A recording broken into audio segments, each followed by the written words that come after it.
I'm Sarah Borkson-Keto here in San Francisco for REITworld 2018, NAREIT's annual conference. I'm joined today by Dominique Moerenhout, CEO of EPRA. Nice to see you. Thank you for inviting me today again. So what are some of the highlights of the recent EPRA-sponsored CEM benchmarking research study into European institutional investors? Yeah, we at EPRA have always been impressed by the research done by CEM benchmarking in the US and the significance it has had for the US listed real estate sector. That's the main reason why we decided in November last year to commission a similar study, but covering this time the European listed real estate sector. And today I am very pleased to report that we have done this study, and this study has showed that across 8 major asset classes, listed real estate sector has delivered the highest institutional returns in the UK and the second largest in the Netherlands, which are Europe's 2 largest private pension funds market. So those results are a very good indication that not only the listed real estate sector has performed much better than expected over the last decade, but it also shows a very promising future. And can you tell us about the future growth of European listed real estate sector? Yeah, as I mentioned last time I was here, I say that 2017 was already a very strong year for IPOs in Europe, and this trend has been continuing in 2018. Since the beginning of this year, we have had 10 different IPOs in Europe, generating an additional equity of 3 billion euros into the sector. On top of that, a recent study conducted by Kempen has also demonstrated that the total market cap of the FTSE EPRA NAREIT Developed Europe Index might double its size up to 500 billion euros within the next 5 years. This will mainly be driven by the strong uptake of the alternative real estate sectors such as logistics, industrial, student housing, healthcare, hotel and lodging, and self-storage. And in parallel to that, the growth of the residential sector is still very strong in Europe today, with a particular focus in Germany.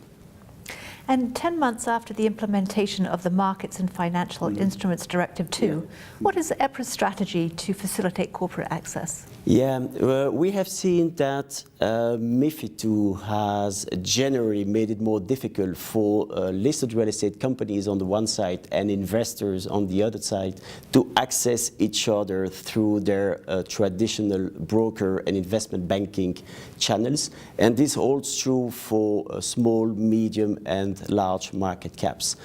While it is still early days today to evaluate the entire impact of MiFID II on the market, it is clear that as a neutral industry platform, EPRA has a key role to play in this area. And that's the main reason why we will be hosting our first large-scale corporate access event in London on December the 12th. And as we speak now, I can tell you that we already have a lot of investors registered for that event, which shows that there is an increasing interest in this type of events, particularly in Europe after the introduction of MiFID II. Last but not least, we were also pleased at EPRA to see an increasing number of investors joining the Investors Day during the EPRA conference in Berlin in September. And we suspect that this is partly due to corporate access restrictions deriving from MiFID II. And lastly, turning to investor outreach activities, what have you been engaged in since we last talked? Yeah, together with NAREIT, we have organized a pan-European outreach week in September, just after the EPRA conference in Europe, during which we met with over 35 large institutional investors and private wealth managers in 5 different countries. It has been a successful week for both NAREIT and EPRA, with very interesting discussions and meetings with investors. And I am now particularly looking forward to the outreach week we will be having together here in San Francisco. As you know, for us, the NAREIT and EPRA are very strong partners on the FTSE EPRA NAREIT Real Estate Index Series.